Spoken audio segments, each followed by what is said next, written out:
Alright mates, how's it going? In today's video, we're starting Arthas, Rise of the Lich King. I'm skipping the prologue, because it's basically just a bunch of Tuscarora Taunka animals taking shelter from a storm, while saying, oh no, he's streaming again or something. And that video would have been kind of short and pointless. So here's chapter 1. Let's go! Hold her head. That's it, lad. Little 9-year-old Arthas boy, only son to King Terenas Menethil II, and future King of Lordaeron, was currently trying to help a horse, because it was giving birth and stuff. Whoa, Brightmane. Easy girl. It'll be alright. Joram Balnir, who was also tending to this pregnant horse, grunted in amusement. Doubt you'd be saying that if it was you trying to squeeze out this bastard lad. His son Jarim and Arthas both giggled uncontrollably at that. One more push, girl. You can do it. Now Arthas wasn't supposed to be here, but when he had no lessons, he'd often sneak off to the Balnir farmstead to admire the horses and play with his friend Jarim. Both of the boys knew that a horse breeder's son was technically not a proper companion for a prince, but they didn't give a shit. And today, whilst the two of them had been building forts, throwing snowballs and playing guards and bandits, Joram had called them over to watch the miracle of birth. And Arthas now knew that the miracle of birth was actually gross. Why was there so much goo? But that thought was interrupted as Brightmane grunted and heaved again, and a baby entered the world. Brightmane's head then thumped down into Arthas's lap, and he stroked her rough mane whilst Joram and Jarim cleaned off the newborn foal. And Arthas couldn't help but grin. The little baby's eyes made contact with his, and Arthas was all like, "Aw, maybe the miracle of birth was kind of miraculous after all." As Brightmane struggled to her feet, sniffed her new child and then bathed it with her tongue, Joram looked at the prince. "Hey lad, you're a bit worse for wear." Arthas looked down at himself and his heart sank. He was covered in straw, spittle and poop. Maybe I should jump in a snowbank on my way back to the palace. Don't worry, Joram. I'm 9 years old now. I'm basically a grown man. I can do what I want. But the sound of chickens mixed in with a loud booming voice made Arthas's heart sink again. So he quickly tried to brush off some of the poop and then strolled out of the barn sheepishly. "Sir Uther, these people have been kind to me. I pray you leave their chickens alone." But then Arthas noticed something unsettling about the knight. "You're wearing armour. What's happened?" "I'll explain on the way." Uther then reached down, grabbed Arthas by the arm and swung him up onto his horse as if he weighed nothing at all. And off they went. Arthas was desperately trying to hide his fear from Uther, so he put on his big strong brave boy voice. "Tell me what's going on." "A rider from South Shore has brought ill news. A few days ago, hundreds of boats filled with refugees from Stormwind arrived on our shores. Stormwind has fallen." "What? Stormwind? How?" "We'll find out shortly. The survivors, including Prince Varian, are being led by Lord Anduin Lothar. He, Prince Varian and others will be coming to the capital in a few days. Lothar has warned us he brings alarming news, which is pretty obvious considering Stormwind's been destroyed, but whatevs. I was asked to find you and bring you back. It's not safe for you to be playing with the common folk at this time." Arthas was stunned. Stormwind? He'd never been there, but he'd heard tales of the place. It had been built with sturdiness in mind. What could possibly be strong enough to take such a city? How many people come with them? Unknown. Not a small number, that much is certain. The messenger said it was everyone who'd survived. Survived what? And he said Prince Varian was coming. What of King Lane? Prince Varian will soon become King Varian. His father's dead. That thought hit Arthas pretty hard, mainly because his own family were such a close-knit bunch. His sister, Kalia, his mother, Leanne, and of course his father, Terenas. To have lost your city, your way of life and your father, all at once. Poor Varian.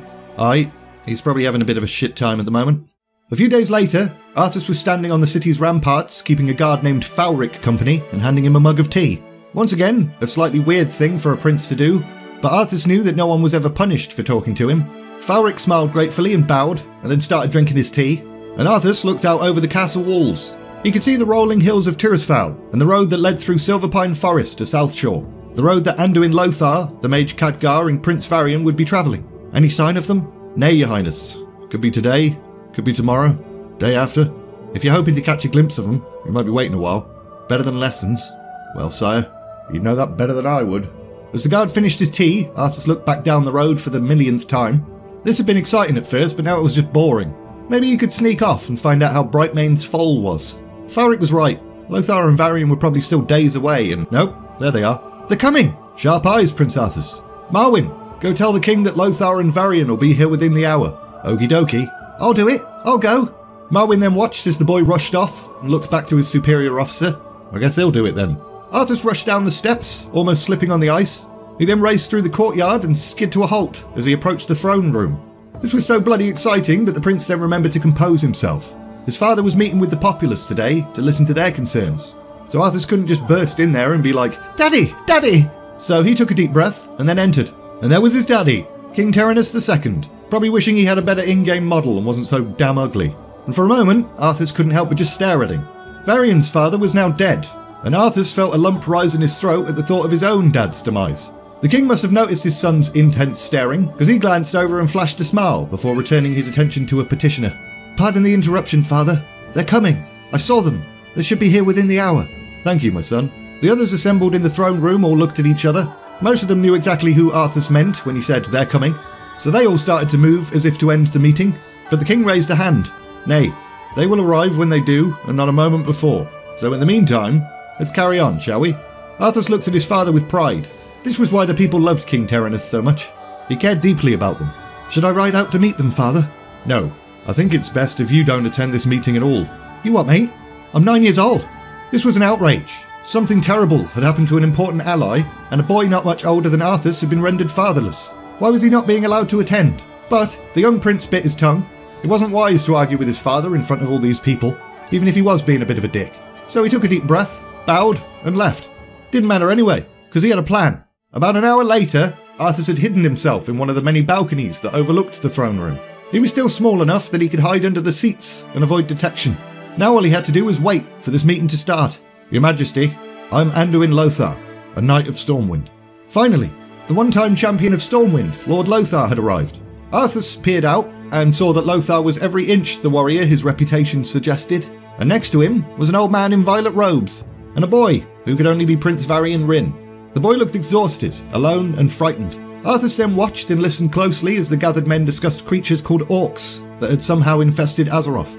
Green, huge, tusks for teeth, and a lust for blood. They'd formed a horde that seemed unstoppable, enough to cover the land from shore to shore. It was these beasts that attacked Stormwind. Nah, sounds like bollocks. "You calling me a liar, are you?" King Terenas quickly diffused the situation as tempers flared. "I will summon the neighbouring kings. These events concern us all. Your Majesty, I offer you my home and my protection for as long as you may need it." Although hearing about the orcs had made Arthas absolutely bloody terrified, his father's invitation to Varian cheered him up a bit. Varian would be staying here in the palace. It would be nice to have another noble boy to play with. I mean, he got on well enough with his sister, but she was 2 years older than him, and she was a girl, with cooties. And although he was fond of Jarim, their opportunities to play together were limited at the moment. Varian, however, was a prince of the blood, just like him, and together they could spar, and go riding, and explore, and all sorts of shit. But then his father's voice cut in on Arthas' thoughts, and the prince's mood grew somber again. "You're telling us to prepare for war?" "Yes, a war for the very survival of our race." "Well, that ain't good." A short time later, Prince Varian was shown into the guest quarters. Terenas himself escorted the boy, and wasn't surprised at all to see his son already there waiting for them. "Arthas, this is Prince Varian Wrynn, future King of Stormwind." "Your Highness, I bid you welcome to Lordaeron. I only wish the circumstances were happier. As I told King Terenas, I am grateful for your support and friendship during these difficult times." Varian's voice was strained and weary, and although his face had been scrubbed, he still looked kind of dirty, like he'd been wearing the same clothes for weeks. "I will send some servants up shortly with some food and towels, hot water and a tub, so that you can refresh yourself, Prince Varian." "Thank you. Arthas, I leave him in your care. See you." The two boys then stared at each other as the king exited the room. Arthas couldn't think of a single thing to say, and it was kind of awkward. And then it got even more awkward when Arthas just blurted out, "Sorry about your dead dad." Varian winced and turned away, and after a silence that felt like an eternity, he finally said, "Thanks. I'm sure he died fighting nobly, and gave as good as he got. He was assassinated.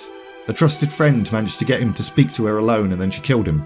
Stabbed him right in the heart. Oof, that sucks. Death in glorious battle was difficult enough to handle, but that... Jeez. Right. Well, I saw a foal being born yesterday. When the weather lets up, I'll take you to see him. He's pretty cool." Varian then looked at Arthas for a long moment, a range of emotions coming and going across his face. Offence, followed by disbelief, and then slight confusion, and then understanding, and a hint of amusement. But Varian's eyes then filled with tears, and he turned away again. And as the future King of Stormwind cried his bloody eyes out, Arthas tried his best to comfort the poor sod. "I'm not crying. Someone's chopping onions or something. Gah!" And we're leaving it there. So that's the end of chapter 1. For those that don't know, this book spans quite a lot of time.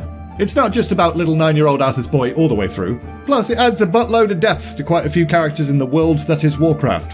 There's 24 chapters altogether, so it's going to take a while, but we'll get there.